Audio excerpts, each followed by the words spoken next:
Hi, everyone, and thank you for joining me for our first masterclass of the origins of Black feminism. I'll go into my introductions a little more along the way, but let me start by saying my name is Moashe Biomo, and I use she, her pronouns. I would be remiss if I didn't acknowledge that it was Black History Month. I'm recording this in February. Hopefully you're watching this in February, but if not, there's never a month that should go by that we don't celebrate Blackness. So honestly, every month of every year should be Black History Month, but I especially was so excited to kick off this series in such a notable month of the year. As you can see, happy Black History Month, and we'll revisit why I have ease at the top of that. But I will be predominantly showing a presentation for the majority of the session. As we get more comfortable with one another and as we go into the year, we can experiment on different types of workshopping and instruction. But for our first session, at least, I want to dive really into the content, and I'll be doing that via presentation. So I'll go ahead and share my screen. Do my entire screen, share. Wonderful. And I'm going to go ahead and minimize this and present this. All right, so you should be able to see my screen. It says, welcome to Origins of Black Feminism, Parenting as a Black Feminist. I would also like to say a thank you to For the Black Kid for having me. Kennedy is a dear friend of mine from back when we were in school together, and I was really honored that she came to me and asked that I share this class with all of you.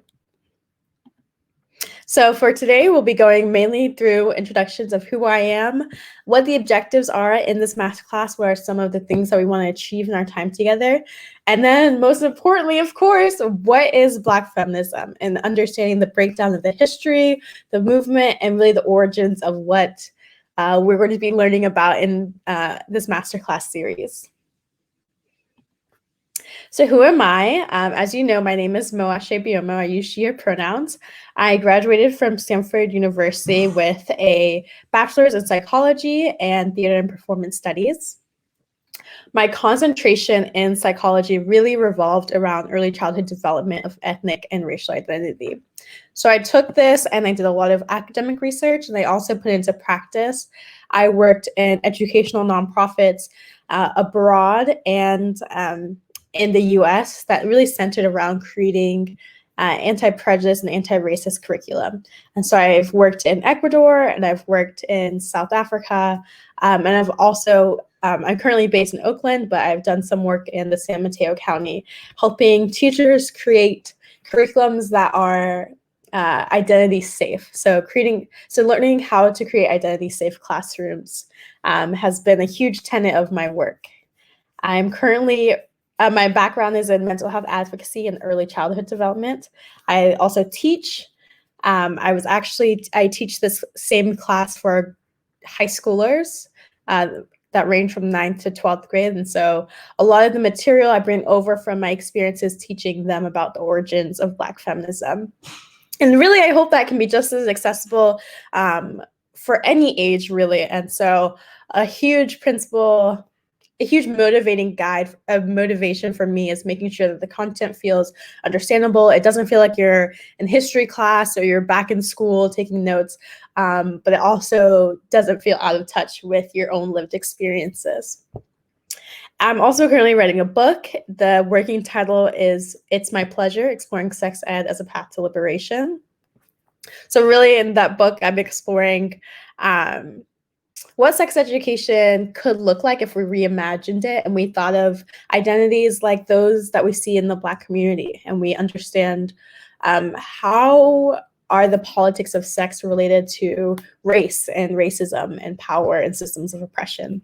Really trying to decolonize our concept of sex ed. And a little more personally about me, I was born in New York. I was born in Brooklyn. I was raised for most of my life in South Georgia, and I come from a family of 10. I actually helped my mother homeschool my siblings. I'm the third oldest, and that was really my main introduction to curriculum development and teaching. And so I was doing that as a child. I was helping my mom create curriculum and teach my siblings while also teaching myself because I was homeschooled. as well. And then when I went into college, I really wanted to continue that aspect of teaching and learning. And so that's what really led me to psychology and to teaching, and now being here with all of you. So that's a little about me. Also, happy Black History Month. I am always looking for a reason to celebrate Blackness and celebrate the myriad of experiences that we all bring to the Black diaspora. Something that I would encourage all of you to is to select a theme that you would like to embody for the month of February, hence my word of ease. I really wanted to be more intentional about celebrating Black History Month.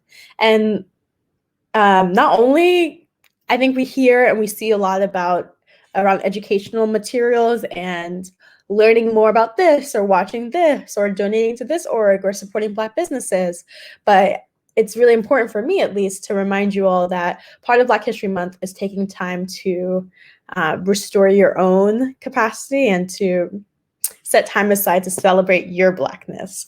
So it's just as internal as it is external. And so I really encourage you all to choose one word, any word. It doesn't have to be an adjective or a noun or what have you, but a word that you would like the month of February to embody. And so if you want to borrow mine, we can share it. We can do ease together. But if that's joy, if that's rest, if that's what have you, abundance, I encourage you to take this moment with me to select that word. And so I'll give you all about 5 seconds. Even if it was right away, the first word that came to mind, I totally encourage you to go with that. Do you have your word? Awesome. Okay. So hold on to that, and I'll try to make space in each of our classes to make sure that we're revisiting the themes that we wanted to manifest for the month. So what are some of the objectives that we're going to accomplish during our time together? So firstly, of course, to create a firm theoretical and working knowledge of the main tenets of Black feminist thought. I don't want it to feel like a history class, but I also want it to feel very modern and very, very relevant. And so we really want to make sure that we have a firm understanding of what Black feminist thought is. Secondly, we want to understand and define intersectionality and the different perspectives that exist under intersectionality. So intersectionality is a huge buzzword that we hear a lot of the time, and many people, well, I would hope that many people do, but I'm not sure if they actually know that intersectionality was founded by Kimberly Crenshaw, who is a huge contributor of Black feminist thought. So even the term intersectionality came from a Black woman, from her contributions in the field of Black feminism.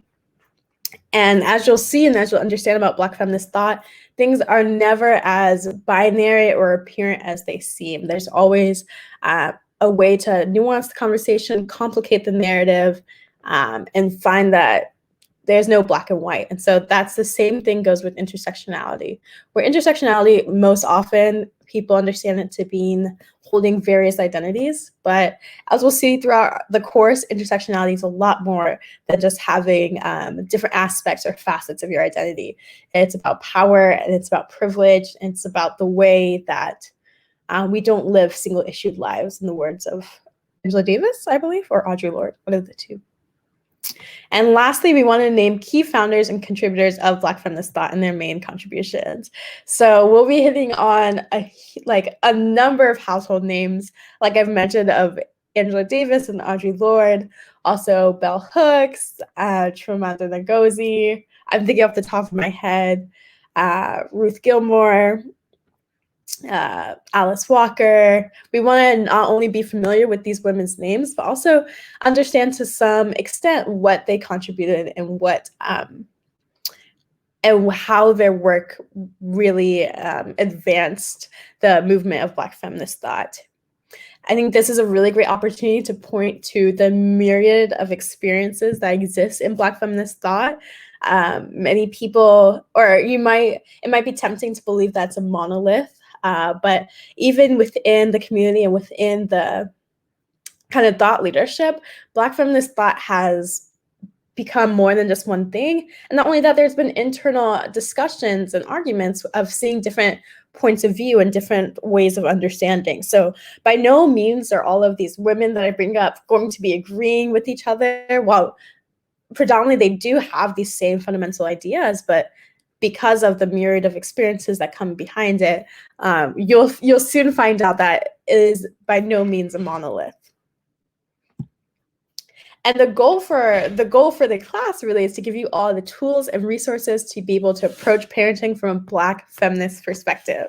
That's the most exciting part of all of this, is understanding how can these histories, how can these learnings, and how can these big picture ideas translate to how you raise your children, or how you kind of approach your day-to-day life. And something I always like to include is that parenting is inherently political, especially within the Black community. We know this, that there are so many components that comes with parenting that are very political and that deal directly with sociocultural understandings and expectations and norms of Black people and Black individuals. And so I want to acknowledge that parenting is inherently political. And so I hope that we'll see an alignment when we understand Black feminist thought as a very political lens, and also seeing parenting as just another expression of these politics. And so I'm really excited to get into the content. Now that we got all of that out of the way, let's actually begin starting to ask ourselves questions. So for February, the question of the month is, what is Black feminism? That's a great question. What is Black feminism? The best place to start, I would say, is understanding the experience of Black women. And so it starts with understanding the experience of Black women, and then it translates into three things. Black feminism is a movement. Black feminism is a way of thinking, and Black feminism is a lifestyle. Do not let anyone tell you it is one or the other. It's not something that we're just reading in books.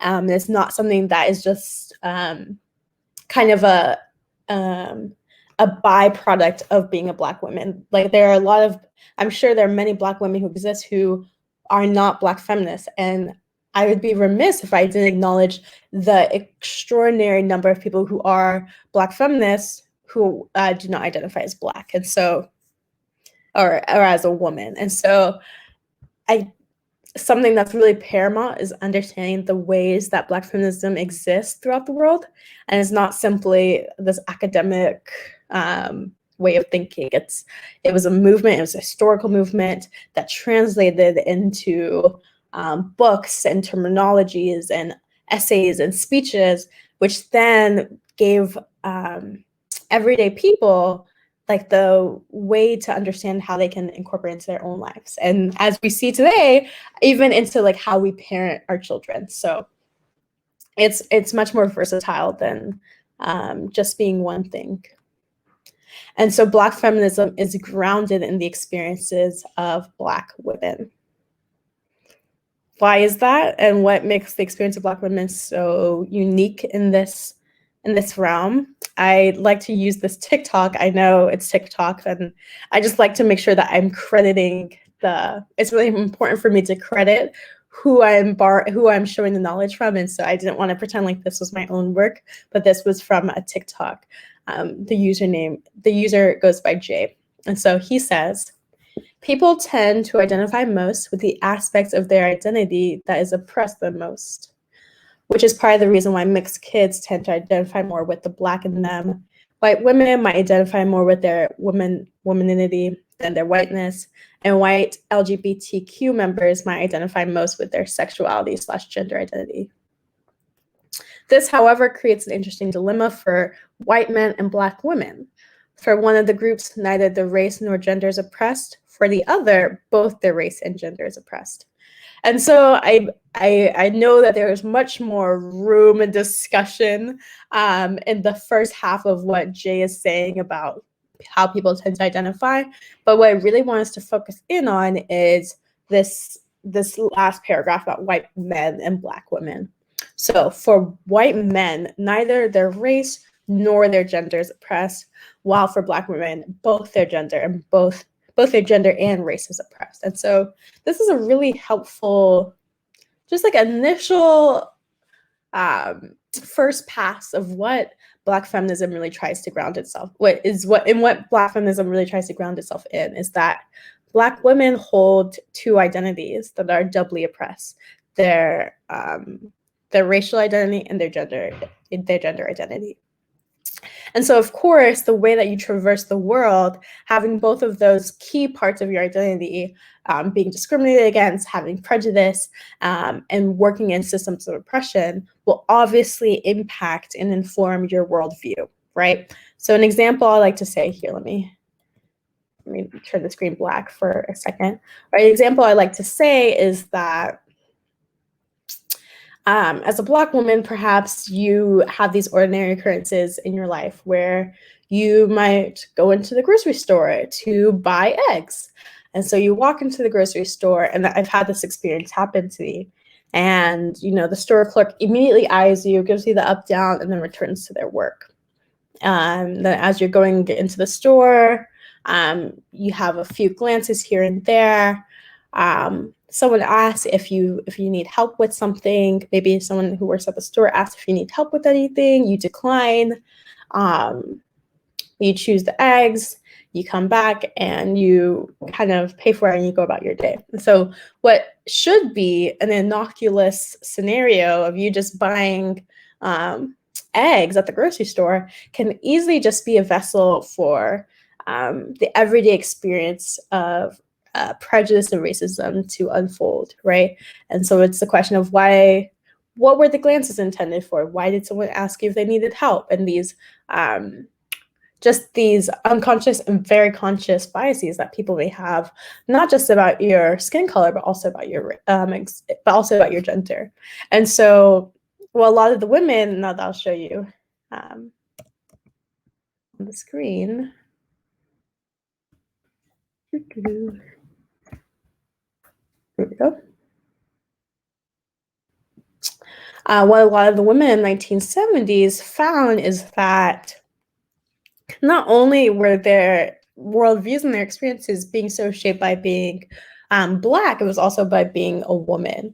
And so, especially as you notice that year of 1970s, you're correct if you're thinking what was happening around the 1970s. It was a lot of political unrest. But also, then again, when has there ever not been political unrest in this country? But there was a certain degree of political unrest, especially related to the civil rights movement. And so you were seeing the Black community really come together to advocate for their rights, while also the women's suffrage movement really gaining traction. And so these Black women, or these Black feminists, came together to understand how can they advocate for their own unique experiences and in the ways that they're discriminated against as Black women. Because all too often, Black was equated with Black men and women was equated with white women. And so this was in the past, and it's still in a lot of ways we see it coming into play today. An example that I like to use is for the Black Lives Matter movement that was founded by three Black queer women, has now really, the face of the Black Lives Matter movement has really been around Black men facing police brutality. And while that is an extreme issue, I think it's noteworthy to notice that the initial audience of the Black Lives Matter movement was everyone within the Black community. It's not just Black men. It was Black women, Black trans people, Black children, Black kids, Black queer people. And then we see it now in 2021, and even before 2021, that we associate the Black Lives Matter movement with police brutality in the lives of Black men. And so that is just a quick example of how Black, especially in political and social justice movements, has really been subconsciously kind of equivocated to Black men. And we see this with women as well. A great example of this is the Women's March that we had after the election of Donald Trump. And so women across the country gathered together to really put an end to, or to come together to recognize the Women's March and women's rights, and the ways in which women face unique discrimination in the United States. And so when we look at the demographics of the Women's March, we see that the vast majority of the women were, in fact, white women. And it wasn't as inclusive as the kind of term should suggest, this open-ended of women. And we see this not just in these social justice movements like the Women's March, or even like the women's suffrage movement, which was gaining women's rights to vote, when we really know, history shows us, it was white women's right to vote. Black women did not have the right to vote with the passing of the amendment for white women to vote. And so we see time and time again that these definitions are very much reduced to a primary demographic, whether it's men, whether it's Black meaning Black men, or white meaning white women. And so as a result,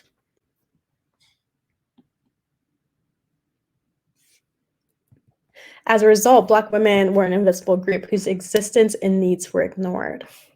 And so this was really the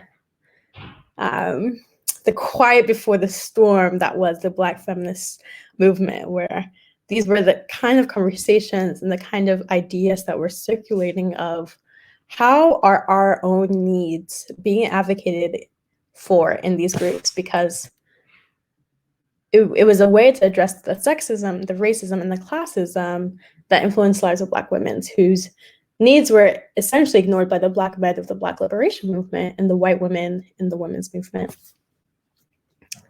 And so this is really I keep saying this, but it makes me so excited, but really this was the beginning of a formalized movement for Black women. And I remind my students when I teach them that Black feminism definitely existed before 1970s. Like, there's not a doubt in my mind that it was alive and well before the 1970s. The marking of that year was just when we began to see a formalizing and a standardizing of advocacy within Black feminism and with Black women. And so here I wanted to show a short video clip of kind of a quick rundown of what I've already said thus far. So I'll navigate over to here. History books and news headlines don't always focus on the stories of Black women, but they've always been central to the struggle for freedom and equality. The 1970s was a defining decade for contemporary Black feminism. African American women across a diversity of fields stepped forward to demand that attention be paid to the double burden of being Black and female, a complex identity often overlooked. That's all it means to be a Black feminist to me, is that Black women and girls get to be the centers of the story for once. The only people who care enough about our liberation to fight for us is us. Influential writers from Angela Davis to Alice Walker and Toni Morrison wrote about gender within the context of race. Their sophisticated, powerful stories centered upon the concerns of Black women and gave readers throughout the world a window onto their experiences.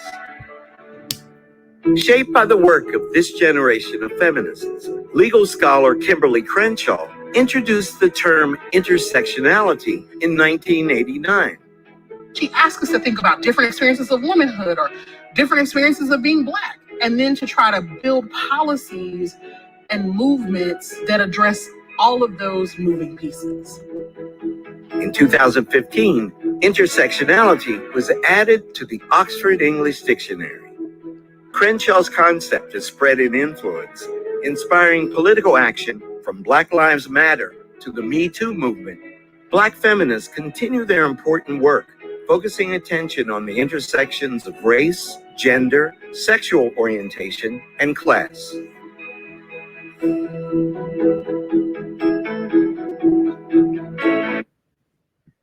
All right, thank you for that. Hopefully that was like a nice rundown and putting together of how the Black feminist movement really came to be in the 1970s.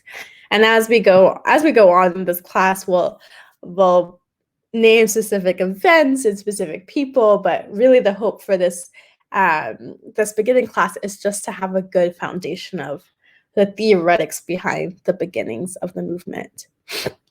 And as I said earlier, it's not just a movement, right? Black feminism is also a way of thinking, and it's a lifestyle. And so I like to include this slide for my students to really see that it is like wearing glasses, or it is a lens of seeing the world, because Black women experience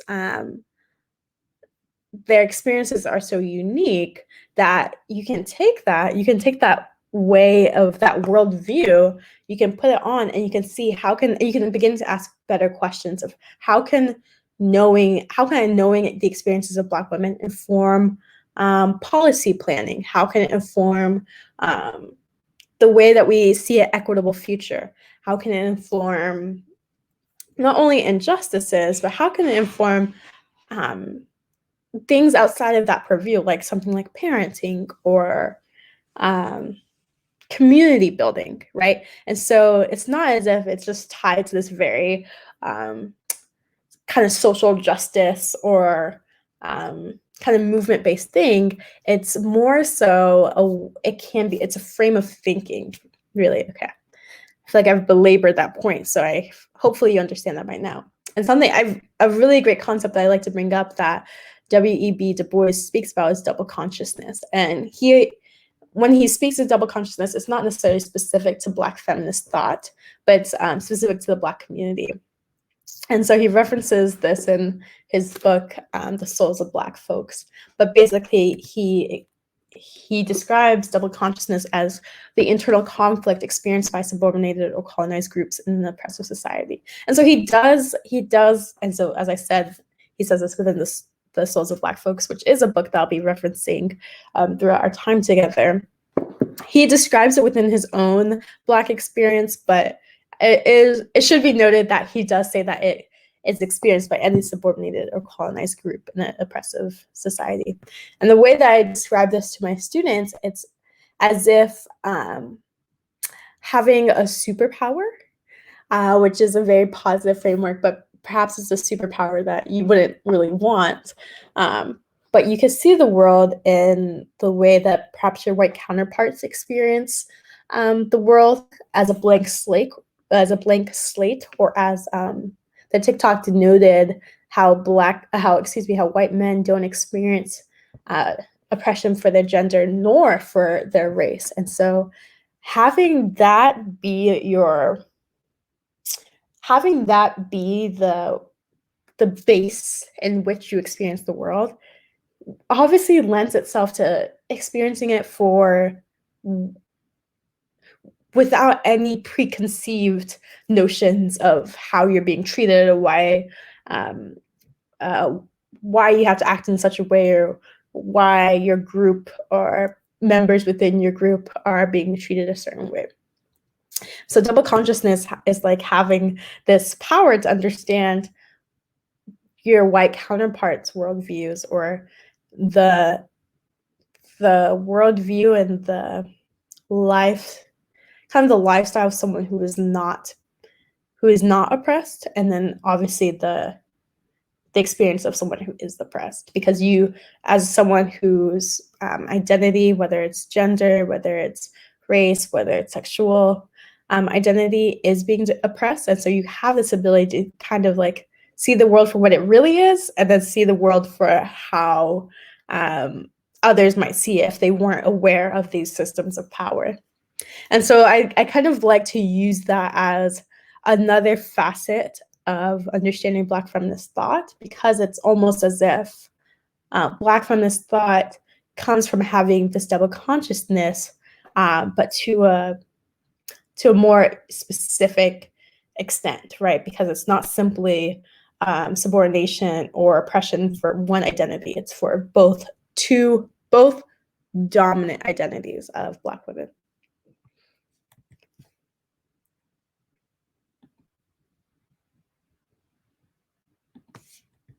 Uh-oh.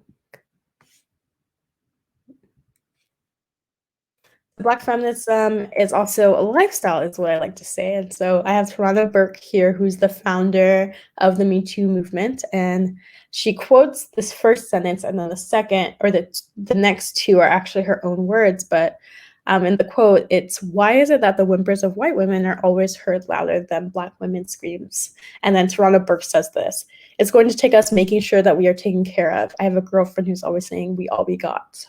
Tarana Burke.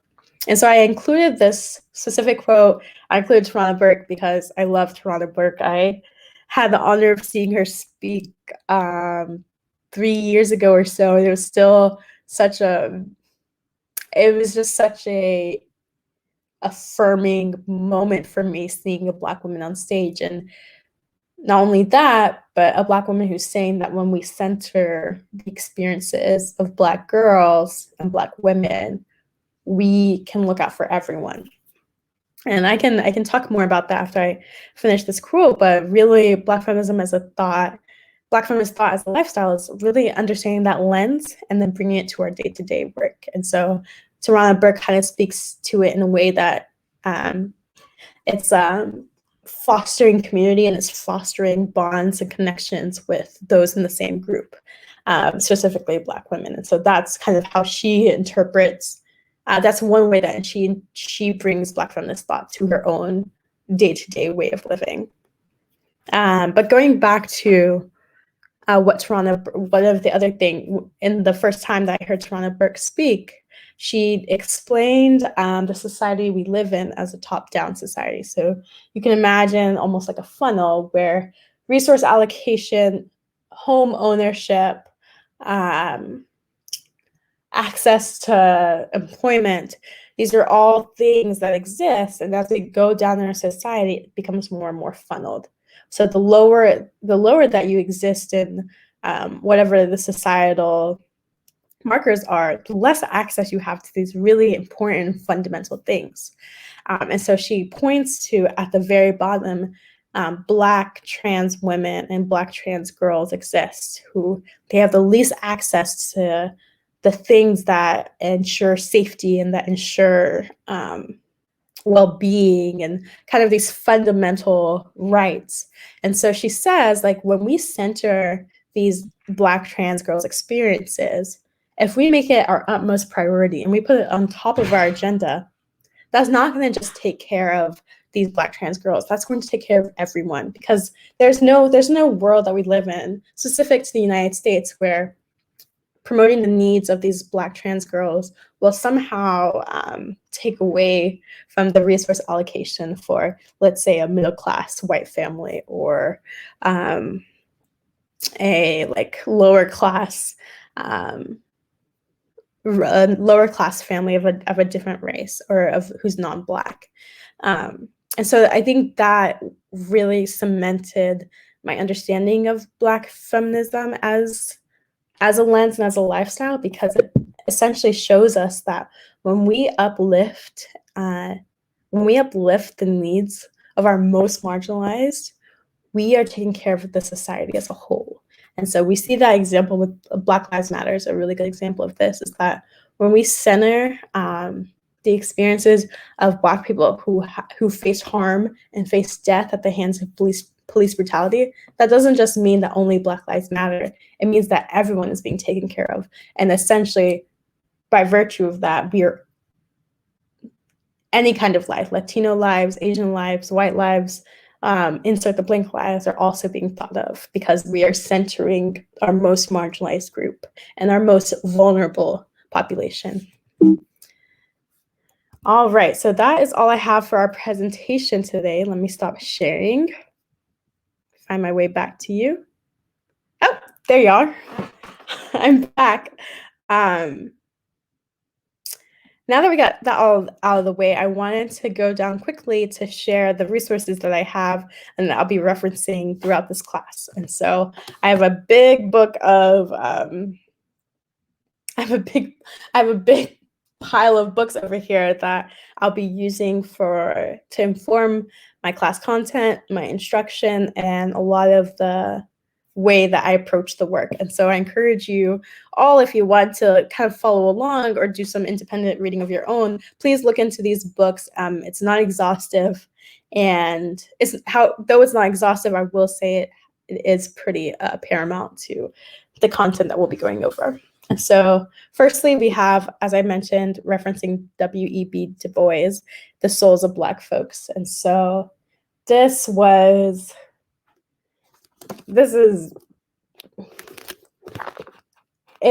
pretty dense. It's pretty dense. So if you're looking for a light read, this might not be the most light read, but you'll see a lot of the terminologies and the approaches he references are really widely held, and they're things like double consciousness, for example, are taken from literature such as this, and then kind of put into more mainstream circles for understanding. And so this is like a Bible, is how I'll say it. I'm also going to be referencing Bell Hooks. She writes Feminism Is for Everybody. And so this is a really good introductory to what feminism is and how it applies to the Black experience. I have two Bell Hooks books. The second Bell Hooks is all about love. This is less, I'll be referencing this a little less because it's more so about Bell Hooks' idea of love and like what love is and what love means. And so I'll be diving into chapter 2, Childhood Love Lessons, Justice, and where she speaks about what love looks like within a childhood setting. And so I'll pull out some tidbits from there, but really, as a whole, there's not going to be too much referencing there. This is probably one of my favorites that I would recommend, Octavia's Brood. And so this was edited by Adrienne Maree Brown and Walidah Imarisha. This is excellent. This is a compilation of different writings. It has artwork. It's an act of reimagining social justice movements. And so, Adrienne Maree Brown talks about Afrofuturism a lot. And so you'll see that kind of seep into how she interprets these texts. I'll be referencing Roxane Gay, who writes Bad Feminist. Roxane Gay is a very unique voice. Something I read earlier in the last year by her that I would recommend is entitled They're Not Coming Back for Us, and she writes in the New York Times. And this paper, They're Not Coming Back for Us, is an exploration of COVID-19 and how it impacts Black communities specifically, and what that means for the future of Black America, and especially situated within like a white patriarchal society, what being in a pandemic really means, and what it exposes about our culture and our cultural norms. Eloquent Rage. So you saw in the video, it was Brittney Cooper who was the Black woman saying that at the end of the day, Black feminism is about centering the voices of Black women and Black girls and making them the center of the stories. So I'm really excited to use this text because it's much more updated. She wrote this in, I believe, 2016 or so. I don't know about that. Don't quote me on it. But it's a much more updated text than some of the others. I think 2017. And so I'll be referencing that. I know the pile just keeps on going. No, I only have two more. This is Chimamanda Ngozi's Ijeawele, or a Feminist Manifesto in 15 Seconds. This is a really, really wonderful resource for a quick and easy read. It's short, and it's essentially Chimamanda writing. Chimamanda's if you haven't heard her work, she's most known for her TED Talk, The Danger of a Single Story. But she writes a letter to her friend's unborn daughter about how what she wants for her and what it means for her to be a feminist. So I'll read the back for now, but it says, "How do you raise a feminist? Teach her self-reliance, teach her to love books, teach her to ask hard questions. Feminism and femininity are not mutually exclusive. Never speak of marriage as an achievement. So I remember reading that chapter and being really like, it just impressed a lot on me. Never speak of marriage as an achievement. Teach her about difference, make difference ordinary. Teach her about privilege and inequality and the importance of giving dignity to everyone. Measure her on a scale of being the best version of herself. Give her a sense of identity. It matters. And so we'll be taking some quotes from there. And last but not least, most importantly, Sister Outsider, Audrey Lord. And so I love Audrey Lord. I aspire to. She's like an ancestor to me. She's a chosen ancestor, I would say. But Audrey Lord really is one of the key founders of the Black feminist thought. And so I'm excited to read some of her work. In these last minutes with you all, I'm going to read a quote from her and share this other quote that I did a little artwork about. And so this is kind of how I wanted to close off for our first session. It's going back to that double consciousness and going back to what that foundation of being a Black woman and being a Black feminist means.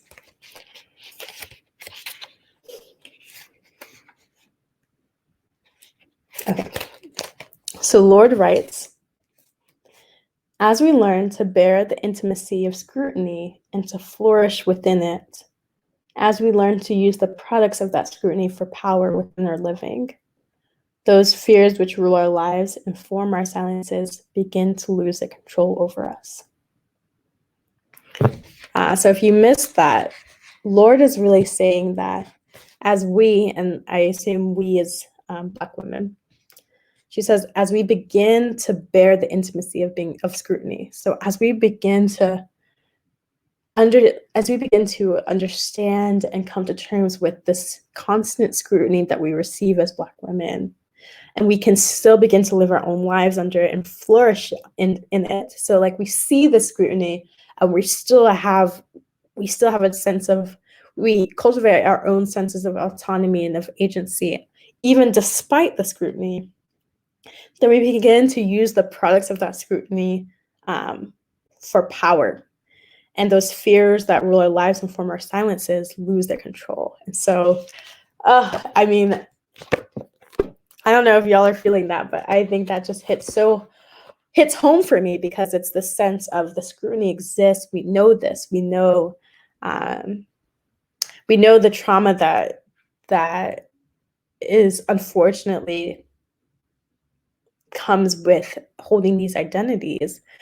We see it for what it is, and then Audrey is suggesting that we can use that to cultivate our own power. And that's really what Black feminism is it's using the scrutiny, it's using this, seeing these oppressive forces and naming them for what they are, and then taking it and then using it as a way to understand the world. And so that's why I wanted to end with Audrey's quote, and then this watercolor painting I did last year. Yes, it was last year. It was after, around the murder of George Floyd and Breonna Taylor. It was around May. And so I wrote down a quote from Amiri Barada. So it's Amiri Barala. And he says, the torture of being the unseen object and the constantly observed subject. So I'll say it one more time. The torture of being the unseen object and the constantly observed subject. And that's, for me, in my experience of being a Black woman, that's how it has felt, of the scrutiny that Audrey Lord speaks about, and then yet not seeing your experiences and not having movements being advocated on your behalf, even though there's this hyper sense of,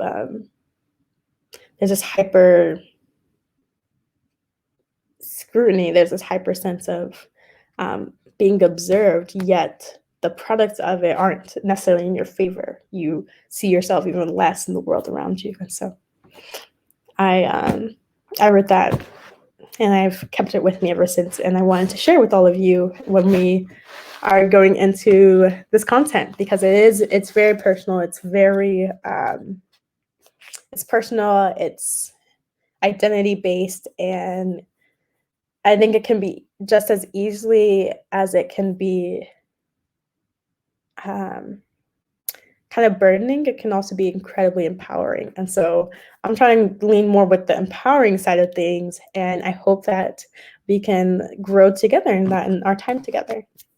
So thank you for spending this past hour with me, and I look forward to our future sessions. I'll see y'all soon. Thank you.